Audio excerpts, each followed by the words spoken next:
Presidente Duterte nasa side ng biktima eh. Ayaw niyang magkaroon ng biktima. Si si Senator Hontiveros nasa side ng kriminal. Yung mga tinuran ni Senator Ontiveros kay PRD, una-una, o ikukumpara natin, abogado, piskal, si dating Pangulong Digong, mayor, nagpresidente, nag-congressman, nag-vice mayor. Yung sa mga banat niya, ma'am, hinggil sa war on drugs, ano tingin mo, ma'am? Nagiging mabuti bang halimbawa itong si Risa Hontiveros sa mga nagnanais na maging senador come 2025 elections? Well, alam mo, mali kasi ang approach ni Kaayo eh, no? Bakit ko masabing mali? Unang-una, very emotional.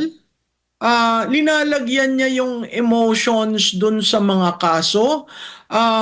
Oo, may namatay. Oo, may nasugatan. Oo, may nawalaan ng mahal sa buhay. Pero hindi yun ang sum total na nangyari. Uulitin ko, sa lahat ng operasyon, minsan may sumasablay. Walang perpektong operation. At yan ginawa na, plinanado yan ng mga pulis. No? Ang pangatlo, makikita mo talaga yung philosophical difference. Si Presidente Duterte nasa side ng biktima eh. Ayaw niyang magkaroon ng biktima. Si si Senator Hontiveros nasa side ng kriminal. Oo, hindi pa adjudicated by the court, pero nanlaban, anong gagawin mo? So, makikita mo yung kanyang pananalita. Siguro ang challenge na lang kay Senator Hontiveros, ang tagal na rin naman itong advokasya niya. Kung talagang merong kaso, dapat na pailan. Yun nga ang tanong kay dating Senator Laila de Lima. Tama doon si Senator Estrada.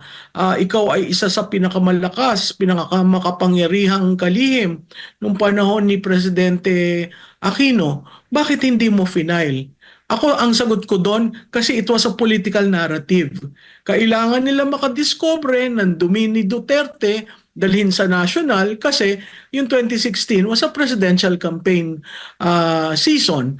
At yung naratibong yon very, very clear para magamit noong kanilang kandidato. Si Presidente Duterte